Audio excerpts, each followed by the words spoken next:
Now the serpent was more subtle than any beast of the field which the Lord God had made. And he said unto the woman, Yea, hath God said, Ye shall not eat of every tree of the garden. And the woman said unto the serpent, We may eat of the fruit of the trees of the garden.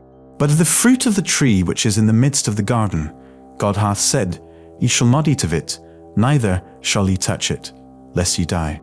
And the serpent said unto the woman, Ye shall not surely die. For God doth know that in the day ye eat thereof, then your eyes shall be opened, and ye shall be as gods, knowing good and evil. And when the woman saw that the tree was good for food, and that it was pleasant to the eyes, and a tree to be desired to make one wise, she took of the fruit thereof, and did eat, and gave also unto her husband with her, and he did eat. And the eyes of them both were opened, and they knew that they were naked. And they sewed fig leaves together, and made themselves aprons. And they heard the voice of the Lord God, walking in the garden in the cool of the day. And Adam and his wife hid themselves from the presence of the Lord God amongst the trees of the garden. And the Lord God called unto Adam, and said unto him, Where art thou? And he said, I heard thy voice in the garden, and I was afraid, because I was naked, and I hid myself. And he said, Who told thee that thou wast naked? Hast thou eaten of the tree, whereof I commanded thee that thou shouldest not eat? And the man said, The woman whom thou gavest to be with me, she gave me of the tree, and I did eat.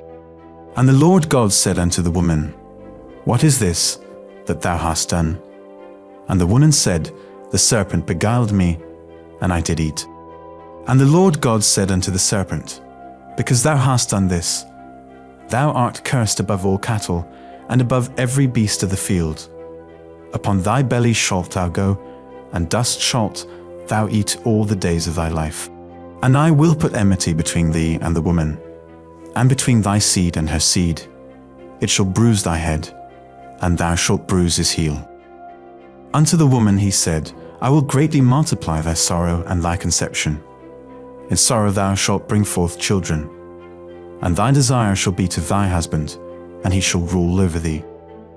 And unto Adam he said, Because thou hast hearkened unto the voice of thy wife, and hast eaten of the tree, of which I commanded thee, saying, Thou shalt not eat of it. Cursed is the ground for thy sake, in sorrow shalt thou eat of it all the days of thy life. Thorns also and thistles shall it bring forth to thee, and thou shalt eat the herb of the field. In the sweat of thy face shalt thou eat bread, till thou return unto the ground, for out of it wast thou taken. For dust thou art, and unto dust shalt thou return. And Adam called his wife's name Eve, because she was the mother of all living.